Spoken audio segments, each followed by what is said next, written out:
Hello, Donna here. Welcome to my channel. My channel is about transcending trauma, and today I want to tackle the thought that crosses the mind in everyone that has lived through a narcissistic abuse. Everyone. And I'm gonna try and like really stay on topic and focused and wrangle those horses up there into the stable. So yeah, is the narcissist aware? Everyone I know that has lived through narcissistic abuse asks that. I think it's actually a little bit of our defense mechanism to try and make excuses and justify someone else's crappy behavior, quite honestly. And I'll sort of get into that too. But let's just look at, I made some notes and I wrote down some of the treatment that happens in narcissistic abuse. I also want to make note that there's a lot of people that have never lived through it, or they're in denial and they don't understand it yet. And so I just want to validate you there, this channel is for those that want to learn about this and to validate us that have lived through it.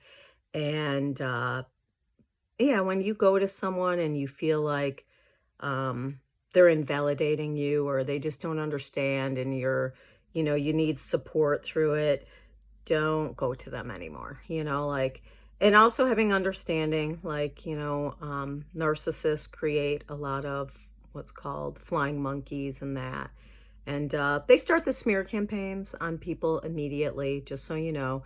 It's happening the second you meet them, they are smearing you to others. I have noticed this. And because they smear others to me right away. So the smear campaign is happening. And so, it's so insidious when they're smearing too. It's often guised in,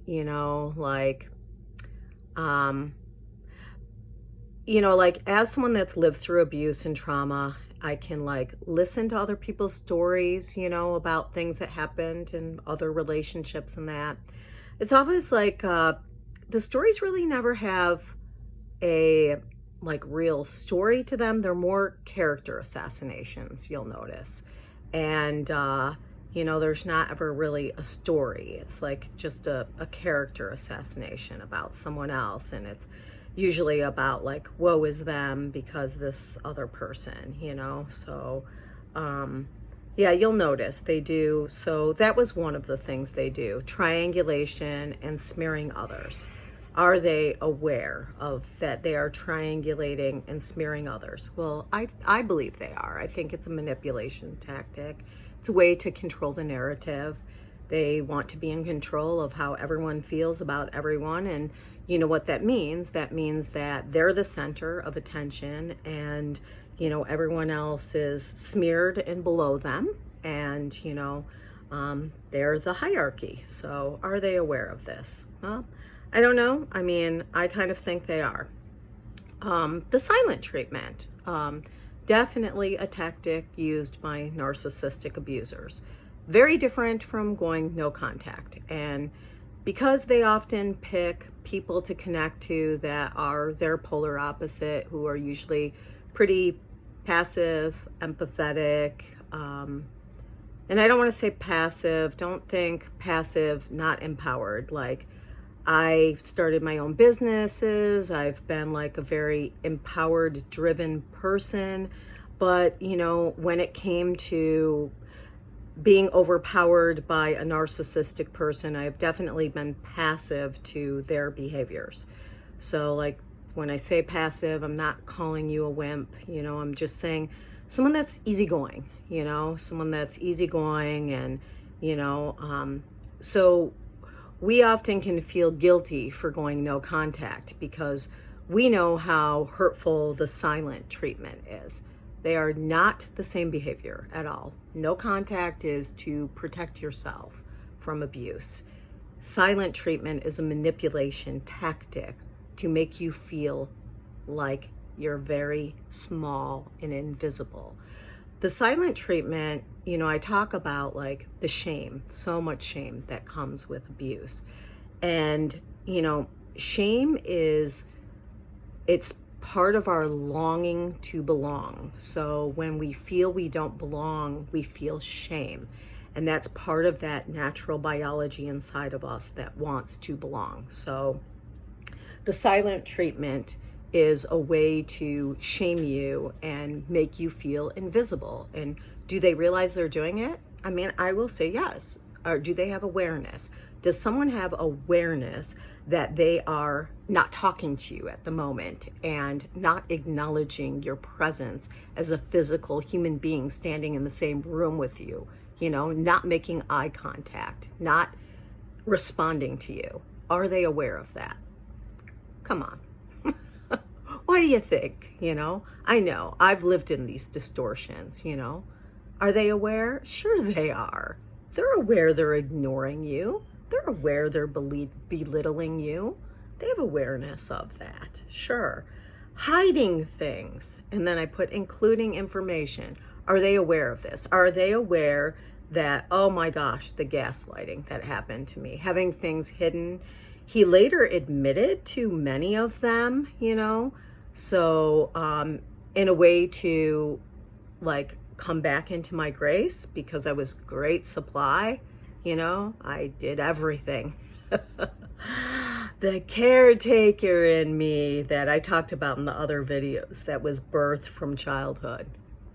Gosh, looking back, just how much I could caretake others, in a very unhealthy way, So, yeah, definitely. He was aware. He hid things and then gaslit me to make me think that my reality was wrong, and this included information too. They can hide information. They can also distort and twist information.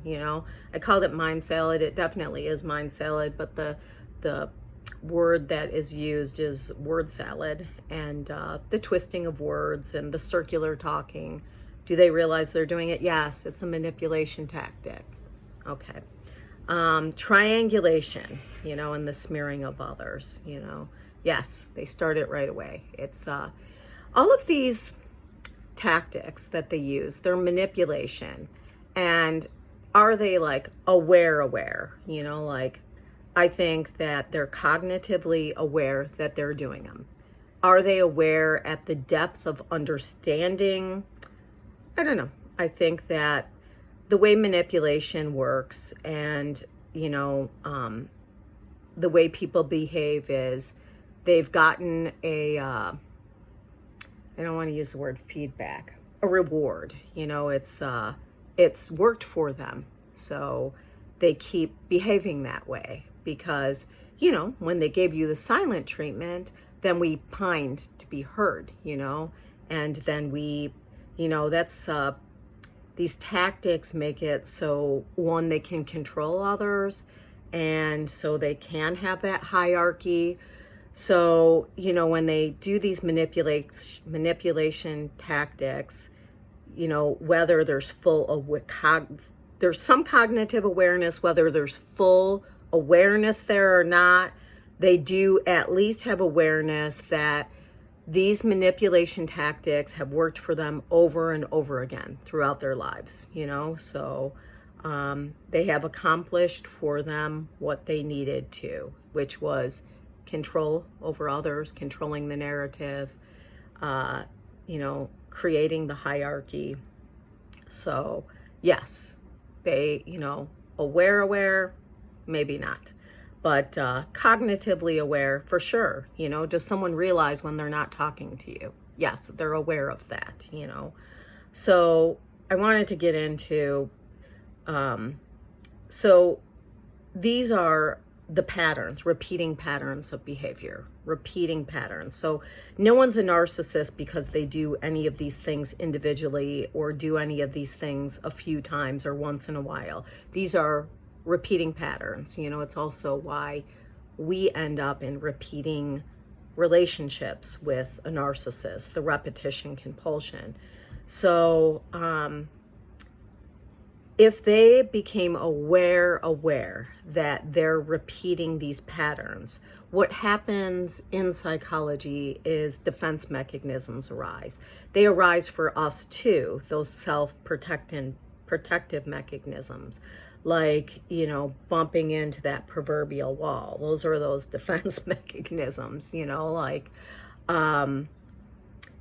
you'll see someone when they're in the trauma bond and you try to sort of bring some awareness to them, and you'll hear the excuses, the justifications, and those are the defense mechanisms because, the being has learned to believe in those delusions to protect self in the moment.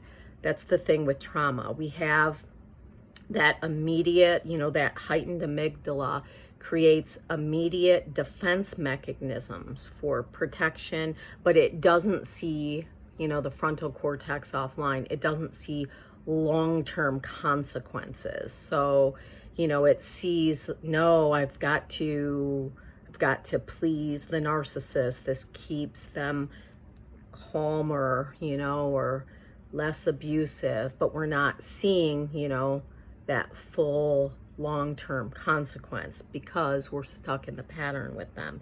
So that's what I wanted to talk about, like awareness, like both parties are blind inside of the pattern. The pattern is some kind of repeating thing. It becomes habitual. Like, it's like an addiction, like someone that's like addicted to cigarettes or anything, like they can't see they're inside of that compulsion, inside of that pattern. So they don't fully like have awareness that they're in it. Again, the levels of awareness. Are you aware? You're cognitively aware. Like I've had many things, that where I was like, oh yeah, no, I know that. And then it's like, oh, shoot, yeah, I know that. And then it's like, oh my God, now I know that.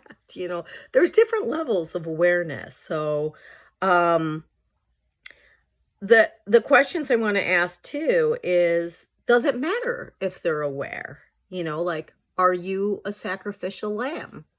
Is that who you are? Does it matter if someone's aware? Because I'm going to tell you, narcissistic abuse, I used to make the excuse all the time that he wasn't physical with me, at least not all the time. There were definitely moments he was physical and definitely threatening, but, it was primarily, psychological, emotional, and verbal abuse, like it's invisible. So it's so sad because like a lot of times other people can't see it because it's invisible. But I'm going to let you know, you can look it up. There's studies. It causes physiological damage, emotional abuse.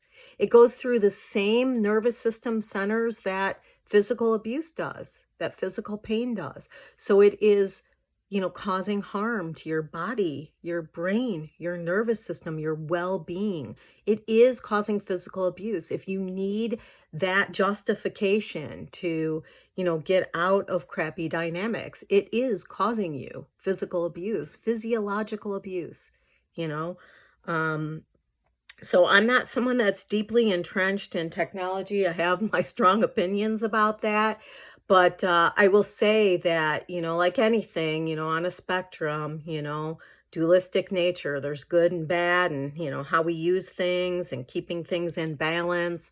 It's definitely been able to show, that emotional abuse makes physical damage to a person. So hallelujah that we can prove that, So, again, if you need that justification. I wanted to give a couple of examples and then I'll end. If someone habitually, that's living in these patterns, punches you in the face constantly, are you going to keep standing there because they are unaware of their compulsion? It's just a question for you there. So if someone habitually punches you in the face, that's what's happening with those emotional blows. You're getting a hit to your nervous system every time. So if someone habitually punches you in the face, are you going to just keep standing there because they're unaware of their compulsion? I also want to bring up a story of a cat that I had and how I later on was like, holy crap, I see myself in that cat. And I'm going to end with a compelling question. So there was this cat I had, Garfield. I might have mentioned it before. I know I've brought it up to friends. And oh, it just reminds me too. I wanted to start with this video with thank you for watching, if you're watching. And I really wanted to thank the people that have taken their time to encourage me and comment on my videos. Like, that means a lot to me, a whole lot, you know, like I'm doing this for a purpose to reach others. And when you know, and for myself, you know, to, you know, both dualistic nature, you know, no black and white thinking, you know, the rat's nest. There's many, many reasons inside of one action, you know, but I'm really glad that you're out there and you're watching. And I just want to say thank you, you know, and thank you for your comments and your encouragement. Okay. So back to the cat story. So I had a cat named Garfield. How I acquired this cat is a sad story, and a compelling story, and a story that really made me think. So my boyfriend at the time, Jamie, shout out if you're watching. I know he had watched some of my old videos. Boyfriend from when I was a very young girl. So he was at a party, and he knew how much I was an animal lover too. And there was a scratching sound inside the cabinet, and there was a cat in there. And the owner of the cat was a bit messed up.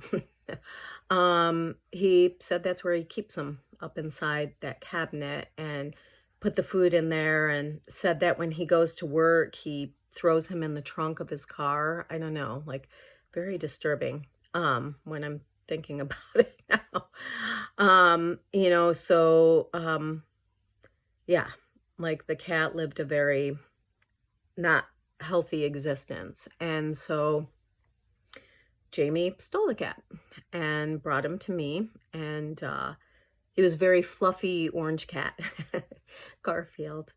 And aw, Garfield. So I brought him to the vet, and you know, I had washed him because he was like, you know, obviously from being up in the cabinet filled with like, had like stuff in his fur, you know, and that. So I washed him, and when I washed him, it was so sad because he was fluffy, and when he was wet, he was so malnourished, so skinny. When I brought him to the vet, he had a big brown spot on his nose, and she said that was like an indication of the malnourishment. And so anyways, this cat, Jamie had told me, loved the owner. And I was telling the vet about that like, I didn't understand it. Like, it loved the owner, you know, like it wanted to be with the owner so bad. And she said some statement in Latin. I can't remember the full statement, but it had the word uno in it. And she translated it to meaning, well, yeah, it's all he knew, you know. So I think we can all pretty much relate to that, you know, that have lived through it, grown up in the narcissistic, dysfunctional family system, and then went out and picked narcissistic people to surround ourselves with, you know. Like, I did have the awareness later that I was like that cat, you know, that like, you know, I just loved the person that abused me, and it was what I learned. And so I'm going to end the video with this. Is the narcissist aware they are abusing you? I think the better question is, are you aware that they are? Peace out.